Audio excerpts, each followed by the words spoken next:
Just how long will these days take? Waiting for an earthquake. Seems one already came.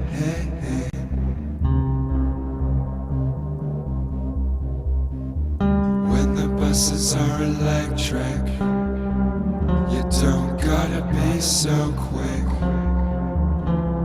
Writing up your name.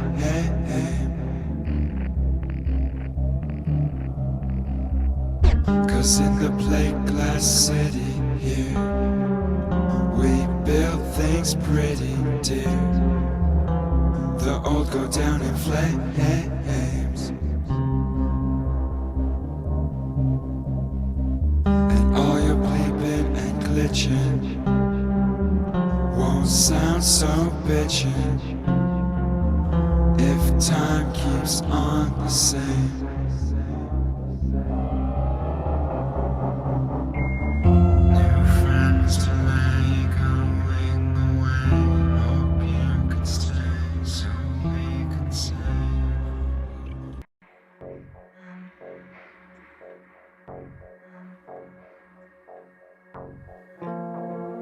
To move into this place was this really radical shift for me, and it was really, I was used to having, like, seeing my whole place from where I slept.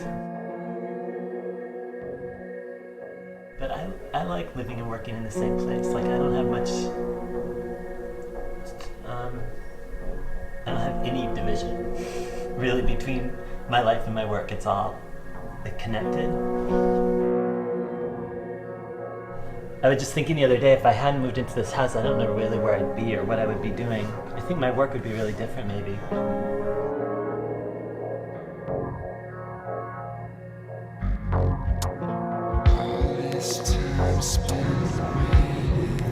ABC World News Tonight called me yesterday, and they said they're sending crews to Salina, Kansas, and to Lakewood to do a story on both of these gardens.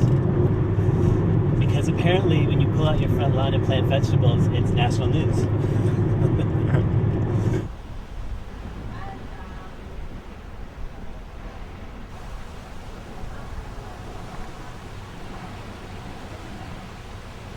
And the idea is to do 9 regional prototype gardens throughout the country where we remove an entire front lawn from a volunteer family's yard, and we replace it with an edible landscape. So we work with them to design it and to lay it out and figure out what they want to eat.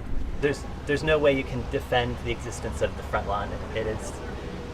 It's a waste of resources, and it isolates us from each other, creating this kind of endless landscape of lawn, so that when it's interrupted, it's a radical kind of shift in the neighborhood that people will be aware of.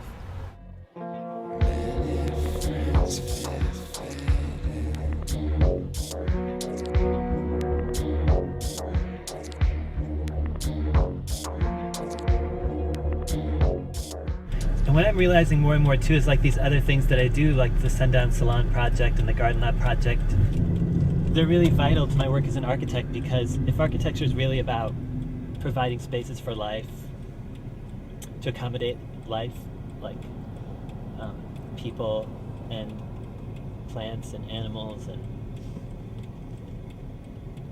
then I think it's important for people who make buildings to be much more sensitive and thoughtful about who those people are and what that environment is, and I don't know.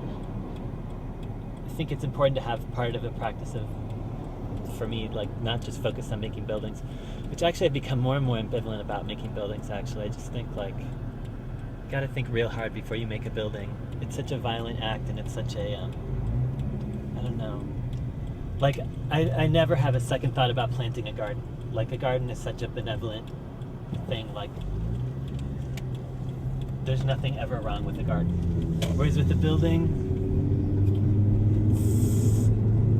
it's something that needs to really justify itself, and it's not something I do lightly. And particularly I'm interested in how to take old buildings and reconsider how they might be used. So with the Bernardi house, this old Spanish house from the 20s, like, how can we recycle our buildings? Like, how can we take buildings that already exist and make them vital and meaningful again for how we live today? And I think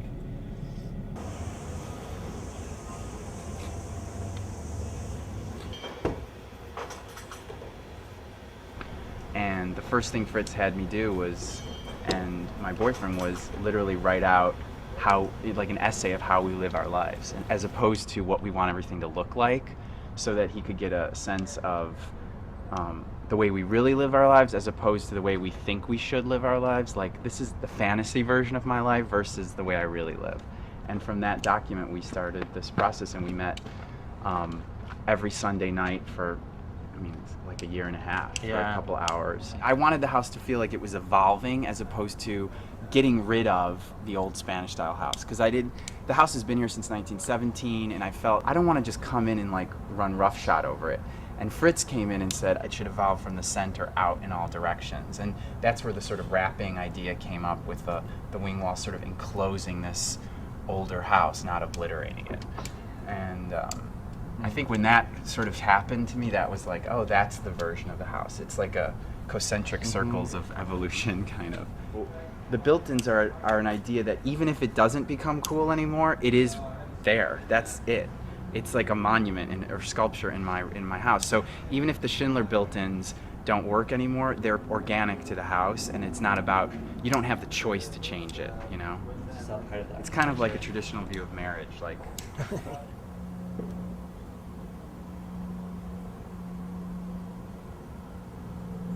I think I do very well at sizing up a situation physically in terms of the landscape and the climate and the sun and the wind and the views and the topography and the ecology and the microclimates and the existing conditions in the buildings and the streets and the way you move, and having that all sink into your head somewhere and stew around in some form comes out that somehow reconciles all those things, hopefully.